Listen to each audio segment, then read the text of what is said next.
अच्छा जी, बात करते हैं चैप्टर 1 पे। किताब का पहला पहला चैप्टर है।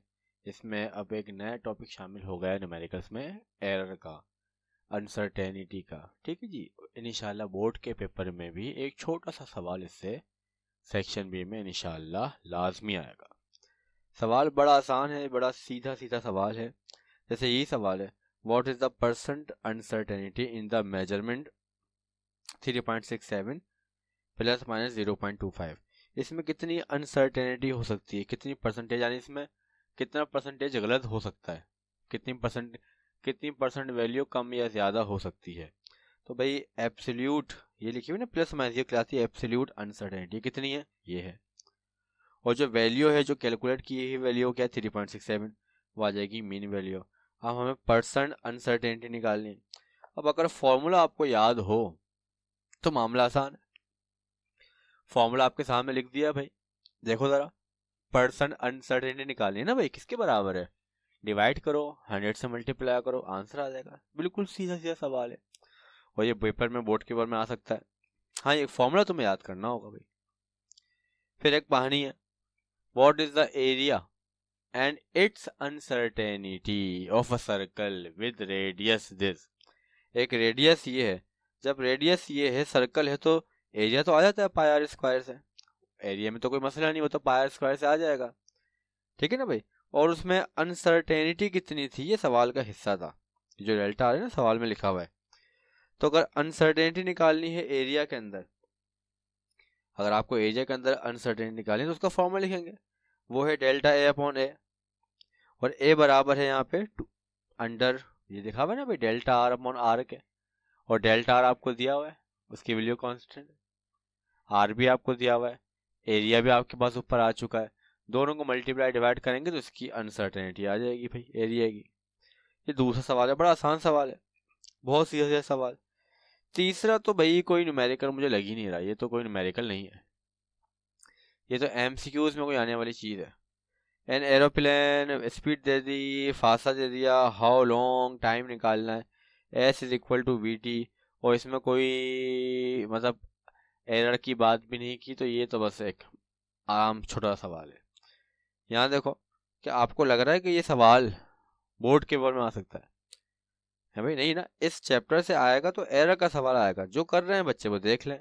एक रेक्टेंगुलर टैंक है, उसकी लेंथ दी हुई है, विड्थ दी हुई है, हाइट दी हुई है ना, सीधी सीधी बात है। देखो वॉल्यूम दिया हुआ है, उसकी डेप्थ मालूम करनी है, तो वॉल्यूम का तो फॉर्मूला होता है length into breadth into depth के।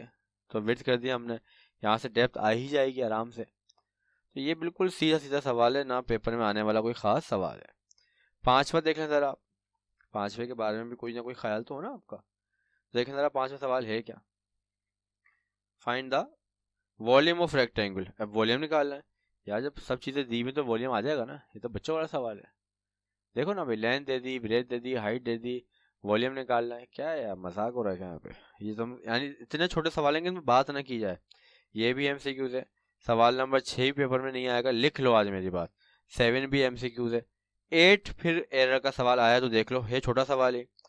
A watch factory claims that its watches gain or loss not more than 10 seconds in a air, यानी 10 सेकंड से ऊपर नीचे नहीं होती वो। How accurate is this watch express as percentage, यानी एक साल जब पूरी चल जाती है तो 10 सेकंड आगे पीछे होती है ज़्यादा से ज़्यादा, तो उसकी हमें एक्यूरेसी की परसेंटेज निकालनी है। तो एक्यूरेसी की जो परसेंटेज है उसका एक फॉर्मूला है हमारे पास, maximum deviation time. Maximum time कितना हो रहा है, 10 सेकंड ज़्यादा से ज़्यादा। और एक साल में कितने सेकंड होते हैं आप निकाल लेंगे, 24 से मल्टीप्लाई कर देंगे, घंटों में आ जाएंगे, फिर 60 से, फिर 60 से, एक सेकंड टोटल टाइम आ गया। 100 से मल्टीप्लाई कर देंगे, तो बहुत ही कम परसेंटेज आ रही है इसकी, है ना भाई। तो ये एक्यूरेसी जरा इसको निकाल देख लीजिएगा इसको, ठीक है। इसके बाद नवा सवाल देख लें। है आसान, मुश्किल थोड़ी है, आसान सवाल है वो भी।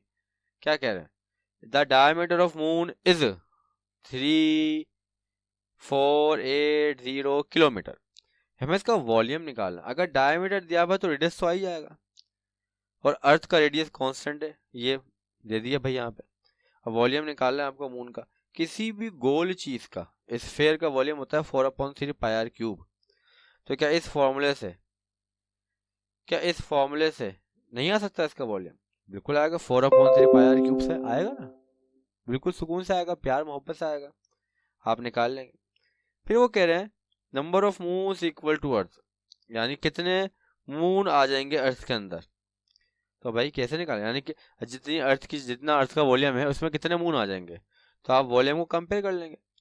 कंपेरिजन क्या है, 4/3 पाई r³ 4/3 पाई r³ पाई r³ से पाई r³ कैंसिल, 4/3 कैंसिल। अब आर के ऊपर यहाँ पे नीचे इसका रेडियस लिख देंगे मून का, कंपेरिजन करेंगे तो 49.3 मून्स बन रहे हैं भाई, कि एक दुनिया इतनी बड़ी है कि उसमें 50 मून आ जाएंगे, अगर ये कंडीशन है आपकी। ठीक है जी। अब इसको हम चैप्टर को अल्लाह हाफिज बोलेंगे। एरर का सवाल, एक्यूरेसी का, परसेंटेज का सवाल पेपर में आ सकता है, वो देख लीजिएगा।